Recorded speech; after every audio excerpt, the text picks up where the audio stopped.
Hello everyone, आप सभी का स्वागत है आपके अपने यूट्यूब चैनल तैयारी सक्सेस की। दोस्तों, अगर आप क्लास 8 के स्टूडेंट हैं और 2024 में आप लोग बोर्ड एग्ज़ाम देने वाले हैं तो ये वीडियो सिर्फ़ और सिर्फ आप ही लोगों के लिए है। दोस्तों, अगर आप पूरा का पूरा चैप्टर अभी तक कंप्लीट नहीं कर पाए हैं और आप लोग ऐसा वीडियो चाहते हैं जिससे आपका पूरा का पूरा सिलेबस यानी पहले चैप्टर से लेकर के लास्ट चैप्टर तक कवर हो जाए, तो ये वीडियो सिर्फ़ और सिर्फ आप लोगों के लिए है। दोस्तों, इसमें जितना प्रश्न बताया जाएगा ये एग्ज़ाम के दृष्टिकोण से बहुत बहुत इम्पोर्टेंट है, यानी इसी में से आपका क्वेश्चन मिल जाएगा 100%। दोस्तों, आज हम लोग जो कवर करेंगे और पहला चैप्टर कोशिका कवर करेंगे। कोशिका में मैंने 20 प्रश्न लिया है, उतना ज़्यादा प्रश्न नहीं होगा, तो पूरा वीडियो को एंड तक देखिएगा और आपको बताना है ये 20 प्रश्न में से आपको कितना प्रश्न पहले से आता है। ठीक है, तो दोस्तों ध्यान दीजिएगा, बहुत बहुत इम्पोर्टेंट प्रश्न होगा। ठीक है दोस्तों, पहला प्रश्न है कोशिका का खोज कब हुई। तो कोशिका का खोज कब हुई आपको बताना है। तो कोशिका का खोज हुआ था दोस्तों ऑप्शन नंबर बी 1665 ईस्वी में। दोस्तों, बात करें कोशिका की तो कोशिका का खोज किसने की थी, तो आपसे अगर पूछे कोशिका का खोज किसने की तो हो जाएगा रॉबर्ट हुक ने। कब किया था? 1665 ईस्वी में। नेक्स्ट प्रश्न पर चलते हैं। नेक्स्ट प्रश्न है कोशिका की खोज किसने की थी, तो इसका राइट आंसर हो जाएगा रॉबर्ट हुक। दोस्तों, अगर बात करें रॉबर्ट हुक की, है ना, तो रॉबर्ट हुक ने जो कोशिका का खोज किया था वो मृत कोशिका था, जीवित कोशिका नहीं था। ठीक है ना, मृत कोशिका का खोज किया था रॉबर्ट हुक ने।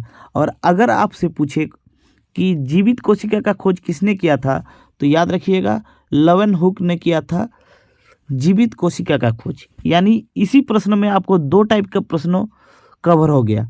पहला, अगर एग्जाम में पूछे कि कोशिका का खोज किसने किया तो रॉबर्ट हुक लगाइए। अगर उसमें ही आपको डिफरेंशिएट करता है यानी अलग अलग पूछता है कि जीवित कोशिका का खोज किसने किया तो हो जाएगा लेवन हुक। और अगर पूछे कि मृत कोशिका का खोज किसने किया तो हो जाएगा रॉबर्ट हुक। और ऐसे ही सेम टू सेम भाषा में आया कि कोशिका खोज किसने किया तो हो जाएगा रॉबर्ट हुक। चलिए आगे चलते हैं नेक्स्ट प्रश्न पर। नेक्स्ट प्रश्न है जीव की सूक्ष्मतम मूलभूत संरचना क्या है। यानी एक जीव जो बनता है वो उसका जो छोटा से छोटा पॉइंट उसका इकाई क्या है, तो दोस्तों इकाई होता है कोशिका। मान लीजिए दोस्तों ये वाला है कोशिका, यहाँ पर ध्यान दीजिएगा दोस्तों, ये है कोशिका। ठीक है, और कोशिका से अगर बहुत सारे कोशिका को मिलाया जाए, ठीक है, बहुत सारे कोशिका को मिलाया जाए तो ये होता है दोस्तों उत्तक। ये है कोशिका, यानी ये है कोशिका और ये हो गया है आपका उत्तक। और बहुत सारे उत्तकों को मिलाया जाए, बहुत सारे उत्तकों को मिलाया जाए तो बनता है अंग, और बहुत सारे अंगों से मिलकर बनता है दोस्तों शरीर। ठीक है, आपको ये सीरियल याद रखना है। ठीक है, ये किसी ना किसी प्रकार से जरूर एग्जाम में आएगा। नेक्स्ट प्रश्न है एक कोशिकीय जीव। दोस्तों, एग्जाम में हर बार एक कोशिकीय जीव, बहुकोशिकीय जीव पूछा जाता है। तो एक कोशिकीय जीव अगर पूछा जाए तो याद रखना है अमीबा। ठीक है, बहुत बहुत इम्पोर्टेंट है। और अगर बात करें अमीबा की तो अमीबा से दोस्तों एक प्रश्न याद रखना है, अमीबा किस विधि के द्वारा भोजन करता है, तो क्या होगा कूटपात विधि से। कूटपात विधि से अमीबा भोजन करता है और ये एक कोशिकीय जीव है। नेक्स्ट प्रश्न है केंद्रक को किस अभिरंजक द्वारा अभिरंजित किया जाता है। यानी केंद्र जो होता है दोस्तों, कोई भी कोशिका का जो मेन पॉइंट होता है, बीच का केंद्र होता है, उसको कहते हैं केंद्रक। और केंद्रक को किस अभिरंजक से मतलब पूरा रंगा जाता है, उसको हो जाएगा सेफ्रोनिन। ठीक है, सेफ्रोनिन से उसको रंगा जाता है, किसको? केंद्रक को। नेक्स्ट प्रश्न है जंतु कोशिका में क्या अनुपस्थित होता है। दोस्तों, मैं यहाँ पर कोशिका के बारे में थोड़ा बताता हूँ, आप लोग ध्यान दीजिएगा। ठीक है दोस्तों, कोशिका दो टाइप का होता है। दो टाइप का मतलब एक हो जाएगा दोस्तों जंतु कोशिका, ठीक है, जो जिनसे पूरा का पूरा जितने भी संसार में जीव है वो बना है, और एक है पादप कोशिका यानी जिसमें पेड़ पौधे आते हैं। ठीक है, तो जंतु कोशिका ऐसा कोशिका है जिसमें कुछ कुछ मतलब चीज़ अनुपस्थित होता है, और मतलब दोनों में कुछ कुछ चीज़ कॉमन है और कुछ कुछ चीज़ अलग है। तो इस प्रश्न में पूछा जा रहा है कौन सा ऐसा चीज़ है जो जंतु कोशिका में अनुपस्थित होता है, मतलब नहीं होता है। तो दोस्तों वो क्या है, ये होगा कोशिकीय भित्ति। दोस्तों कोशिकीय भित्ति मतलब क्या होता है, जो पेड़ का जो ऊपर वाला छाल देखे हैं ना आप, उसको कहते हैं कोशिकीय भित्ति। तो ये वाला हो जाएगा, जंतु कोशिका में नहीं मिलता है। ठीक है, नेक्स्ट है स्पष्ट केंद्रक का अभाव निम्न में से किसमें होता है, यानी किन जीव में आपका केंद्रक जो होता है वो नहीं पाई जाती है। तो दोस्तों इसका राइट आंसर हो जाएगा जीवाणु। जीवाणु में केंद्रक का अभाव होता है, यानी केंद्रक नहीं होते हैं। नेक्स्ट है क्लोरोप्लास्ट किसमें पाई जाती है।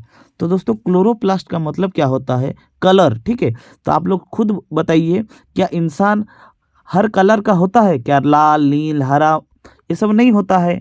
ठीक है, आप ऐसे मत सोचिएगा अंग्रेज और अफ्रीकन के बारे में, ऐसे मत सोचिए। ठीक है ना, इंसान कलरफुल नहीं होता है। क्या इंसान हरे कलर का होता है, नहीं होता है। और ये जो क्लोरोप्लास्ट है ये हरा रंग का होता है। तो किसमें होगा, ये होगा हरी पत्तियों में होगा क्लोरोप्लास्ट। ठीक है, नेक्स्ट है जंतु कोशिका में निम्न नहीं पाई जाती है, यानी जंतु कोशिका में क्या नहीं पाई जाती है। तो इसका आंसर क्या होगा दोस्तों, इसका आंसर हो जाएगा प्लास्टेड। ठीक है, प्लास्टेड जंतु कोशिका में नहीं पाई जाती है। उससे उल्टा लाइसोजाइम भी मिलता है, केंद्रक भी मिलता है, माइटोकॉन्ड्रिया भी मिलता है, सब कुछ मिलता है, बस प्लास्टेड नहीं मिलता है। नेक्स्ट प्रश्न है पौधों की कोशिका का हरा रंग का कारण क्या है, यानी पौधों में जो पत्तियों में हरा रंग होता है वो किसके कारण होता है। तो दोस्तों याद रखिएगा वो होता है क्लोरोप्लास्ट। और ये जो क्लोरोप्लास्ट है ये सूर्य के किरण से बनता है। ठीक है, आप लोग प्रकाश संश्लेषण जरूर पढ़े होंगे, और प्रकाश संश्लेषण के द्वारा ही क्लोरोप्लास्ट बनता है, और इसी के द्वारा ही पेड़ पौधे अपना भोजन बनाते हैं। नेक्स्ट प्रश्न है सबसे छोटी एक कोशिकीय जीव कौन सा है।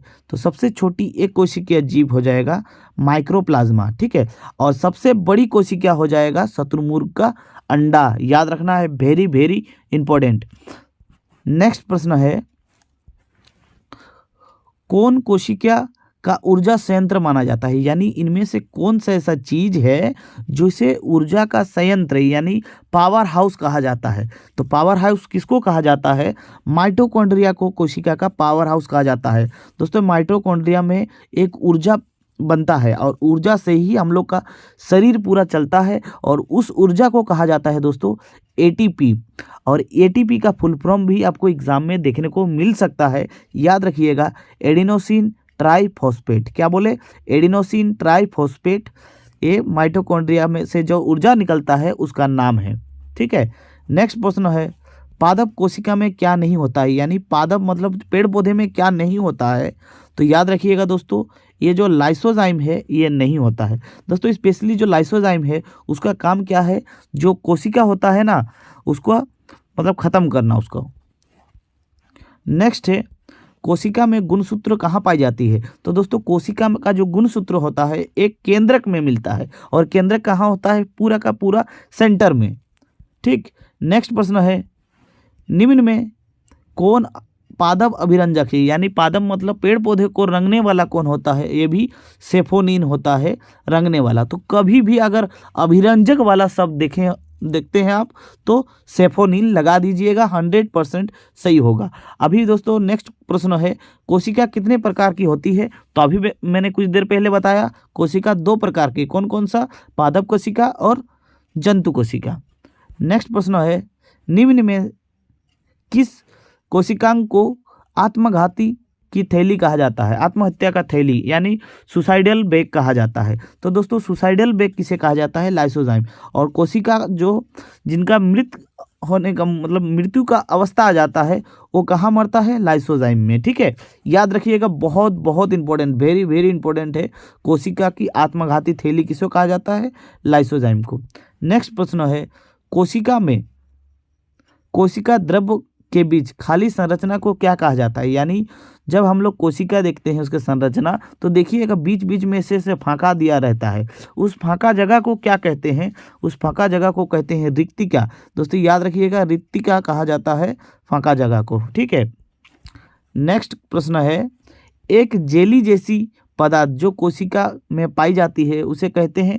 तो दोस्तों कोशिका में जो जेली जैसा पदार्थ है उसे क्या कहते हैं? उसे कहते हैं कोशिका द्रव। और इसका होने का मेन कारण क्या है? ये जो बीच में जितने भी अंग होते हैं वो एक दूसरे से अलग अलग रह सके, इसीलिए ये जो द्रव है ये बीच बीच में बहता है। ठीक है, उसे कहते हैं कोशिका द्रव्य। और दोस्तों आज का अंतिम सवाल है कोशिका में आनुवांशिक गुणों का वाहक है। तो कोशिका के अंदर जो आनुवांशिक यानी जेनेटिक जो गुण होता है वो किसके द्वारा बहता है? वो बहता है गुण के द्वारा। दोस्तों आज का जो आपका सवाल है वो आपको बताना है कि एक महिला में क्या क्या गुणसूत्र होता है।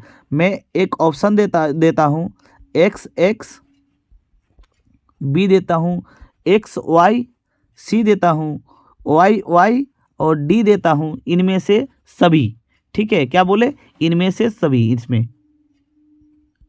इनमें से सभी आपको क्या करना है? इस प्रश्न का आंसर कमेंट बॉक्स में बताना है। ठीक है, और वीडियो अगर अच्छा लगा है तो प्लीज़ अपने दोस्तों के साथ जरूर शेयर कीजिएगा और पूरा का पूरा इस चैनल को सब्सक्राइब करके रखिएगा, क्योंकि अभी लगातार आपका जितना भी साइंस का चैप्टर है पूरा कंप्लीट हो जाएगा। ठीक है, मिलते हैं नेक्स्ट वीडियो में, तब तक के लिए जय हिंद।